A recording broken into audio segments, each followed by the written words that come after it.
Cette réunion a porté sur l'évaluation à mes parcours, le contrôle des dossiers des élèves finalistes que nous avons amorcé il y a plus de 2 semaines. Alors, il était question de savoir à quel niveau on est arrivé, qu'est-ce qu'ils ont fait, qu'est-ce qu'il reste à faire, parce que nous sommes liés par un calendrier d'activité. Alors il a fallu qu'on puisse intégrer, d'autant plus que cette activité doit toucher à sa fin demain le 17. Alors, au regard des rapports dans ma disposition, en tout cas ces rapports faisaient état de moins de 70% de rapports reçus.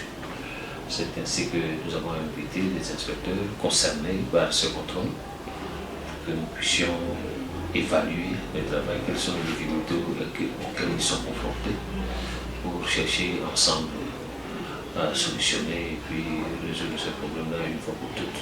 On puisse déposer tout le rapport.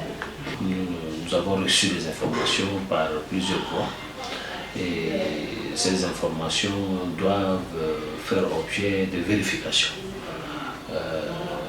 Il faudrait que nous puissions procéder à la vérification pour infirmer ou confirmer. Cependant, je dois vous dire que, d'une manière générale, les inspecteurs sont accusés parfois à tort ou à raison. À tort, parce que lorsqu'il s'agit d'une activité inspectorale, il y a plusieurs facteurs qui entrent en ligne de compte. Il y a des élèves qui sont d'ailleurs majeurs, mais on ne peut pas imaginer qu'un seul élève de 4e des humanités puisse avoir moins de 15 ans.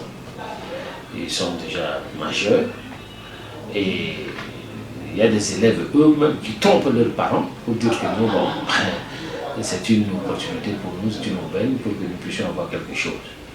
On trompe les parents payent.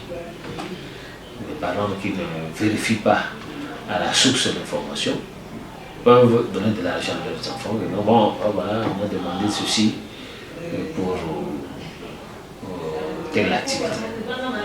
Donc en réalité, on n'a pas demandé. Quand le parent donne l'argent, l'élève l'empoche pour faire ses besoins. Au niveau même des écoles, il y a des chefs d'établissement qui profitent aussi de cette opportunité pour demander de l'argent auprès des élèves, sans que l'inspecteur puisse en formuler la demande. Et les chefs d'établissement peuvent percevoir à l'insu de l'inspecteur qui est venu faire son travail de routine, qui est celui du contrôle des dossiers, par exemple.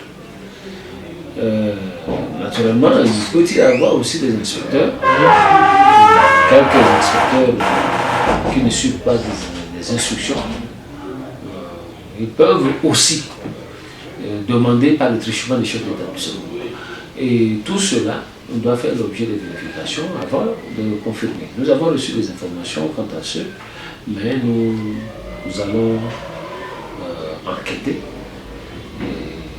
Surtout que ce sont des antivaleurs. Après l'enquête, si s'avère avec des preuves que l'inspecteur a demandé et que les élèves ont versé auprès du chef d'établissement, les chefs d'établissement à leur tour ont versé auprès de l'inspecteur, alors à ce moment-là, nous pouvons sanctionner et les chefs d'établissement et l'inspecteur contrôleur de dossiers dans cet établissement-là. Donc les informations, les enquêtes doivent être menées pour dire oui ou non à la perception illicite des frais de contrôle des dossiers.